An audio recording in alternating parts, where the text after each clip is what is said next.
Engineer गुल असगर खान बगौर साहब। बिस्मिल्लाहिर्रहमानिर्रहीम।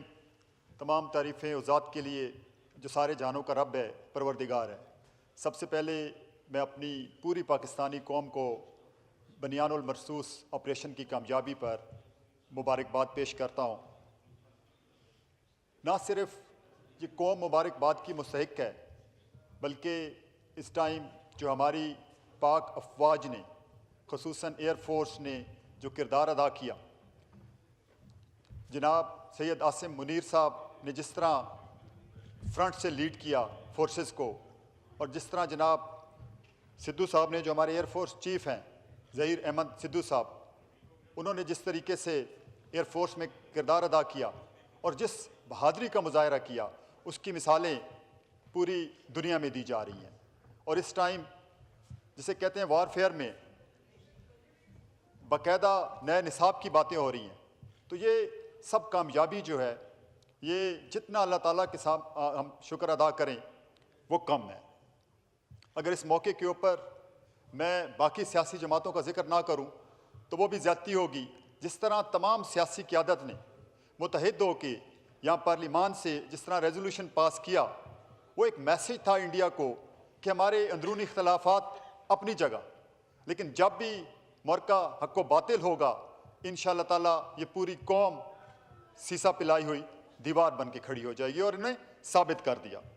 इस मौके के ऊपर अगर मैं अपने दोस्त मुबालिक का जिक्र ना करूं तो वो भी ज़्यादती होगी। और ख़ुसूसन चीन ने जिसके बारे में हमेशा हम कहते हैं कि उनकी दोस्ती higher than Himalaya, sweeter than honey और डीपर दैन सी है, वो उन्होंने साबित कर दिया।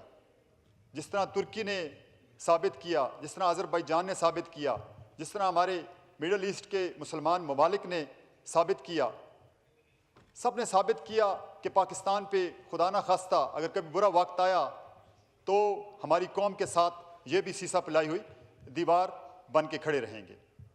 मैं इस मौके के ऊपर वज़ीर-ए-आज़म साहब, कैबिनेट और ख़ुसूसन फॉरेन मिनिस्ट्री और डिफेंस मिनिस्ट्री को अप्रिशिएट करना ज़रूरी समझता हूँ कि जिस तरह फॉरेन मिनिस्ट्री ने किरदार अदा किया। पाकिस्तान पहली जंग तो अल्हम्दुलिल्लाह सफारती महाज पे जीत चुका था। पाकिस्तान ने यह साबित कर दिया कि ये फॉल्स फ्लैग ऑपरेशन था। कैसे मुमकिन है कि 1 घंटे के अंदर FIR कट गई? कैसे मुमकिन है कि वो आप 7 लाख फ़ौज के बावजूद उसको पकड़ न सके? फिर साबित किया कि आर्टिकल 51 जो जिनेवा कन्वेंशन का है, उसके मुताबिक डिफेंस का हमारा राइट है। तो ये सब सफारती महाज पे कामयाबियां थी। फिर डोनाल्ड ट्रंप का वो ट्वीट जिसमें उन्होंने बाकायदा इंडिया को शटअप कॉल दी, शेम कहा। फिर उसके बाद जो अब का ट्वीट जिसमें बाकायदा कश्मीर का, जिसको इंडिया कहता था कि कश्मीर का जो है वो मामला दब गया हुआ है, फ्रीडम फाइटर्स का मामला, तो उस पर बाकायदा डोनाल्ड ट्रंप का ट्वीट आया जिसमें ये साबित हो गया कि कश्मीर एक इंटरनेशनल मसला है और उसको हल किए बगैर कभी भी यहाँ इस खित्ते में अमन नहीं आ सकता। फिर जनाब स्पीकर,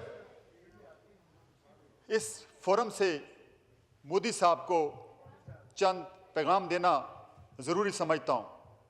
वो है ना कि हम चुप थे कि बर्बाद ना हो जाए गुलशन का सुकून, नादान समझ बैठा कि हम में कुव्वत ललकार नहीं। मुसलमान तो पैदा ही शहादत के जज्बे के साथ होता है।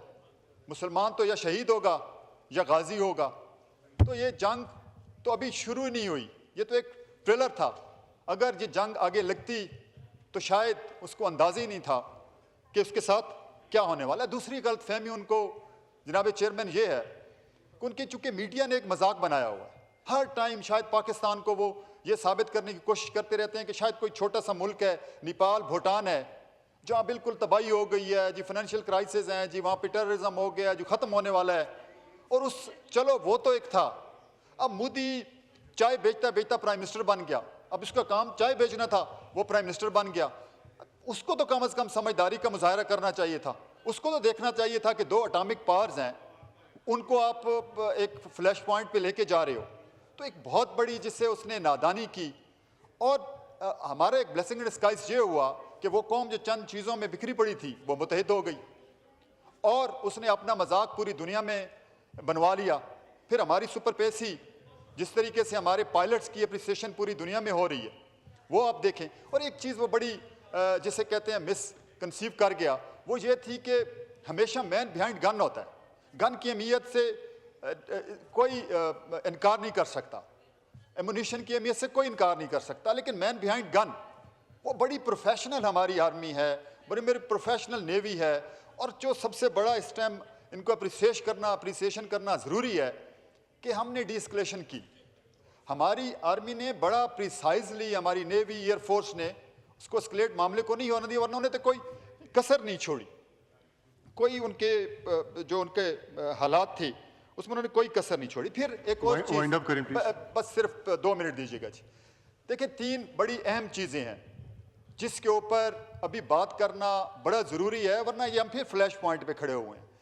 आपका इंडस वाटर ट्रीटी जो है, देखें इंडिया तो शायद हम बाकी लोग तो नहीं, लेकिन हम तो खुल के बात करेंगे। वो तो 3 दरियाओं की बंद करने की बात कर रहा है, एक बूंद पानी भी वो हमारी लेके दिखाए, एक बूंद पानी भी हम उसको नहीं लेने देंगे इंशाल्लाह ताला। अगर उसने इंस्टॉलेशन करने की कोशिश की, कोई डैम बनाने की कोशिश की, वो पहले दिन उड़ा देंगे इंशाल्लाह ताला। ये बड़ा पैगाम हम देना चाहते हैं। फिर कश्मीर का इशू, वहाँ पे देखें फ्रीडम फाइटर्स लड़ रहे हैं, उनके साथ अगर आप इस तरह दबाने की बात करेंगे, वो इशू है, उसको इशू को हल किए बगैर यहाँ पे कभी। फिर दहशतगर्दी पाकिस्तान हम फेस कर रहे हैं, खुद पाकिस्तान दहशतगर्दी का शिकार है, तो वो कैसे किसी दूसरे मुल्क में दहशतगर्दी का। आखिरी में एक पैगाम मोदी साहब को देना चाहेंगे कि भाई आप दोनों हमारे ममालिक में गुर्बत की ये हालत है कि अभी भी 1/4 लोग गुर्बत की लाइन से नीचे रह रहे हैं। अब बजाय उस चीज़ के ऊपर काउंटर करने के लिए आप वही एक चाय वाले की तरह बेवकूफ़ बनाने की कोशिश कर रहे हैं अपनी कौम को गलत जंग की तरफ, और वो भी एटॉमिक जंग की। आप होश के नाखन लें। मैं इस चंद नज़म के शार करूँगा, उसके बाद इजाज़त लूँगा। कहते हैं जंग तो खुद एक मसला है, जंग क्या मसलों का हल देगी। खून अपना हो या पराया हो, नस्ल आदम का खून है आखिर। जंग मशरिक में हो या मगरिब में, अमन आलम का खून है आखिर। बम घरों पे गिरेंगे असरत पर, रूह तामीर जख्म खाती है। खेत अपने जलें के औरों के, जीस फाकों से तलमलाती है। टैंक आगे बढ़ें के पीछे, कोक धरती की बांझ होती है। फतह हो जश्न हो, हार का सोगो, जिंदगी मैयतों पे रोती है। जंग तो खुद एक मसला है, जंग क्या मसलों का हल देगी। आग और खून आज बख्शेगी, भूख और एहतियाज कल देगी।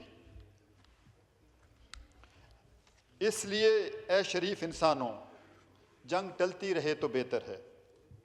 आप और हम सभी के आंगन में शम्मा जलती रहे तो बेहतर है।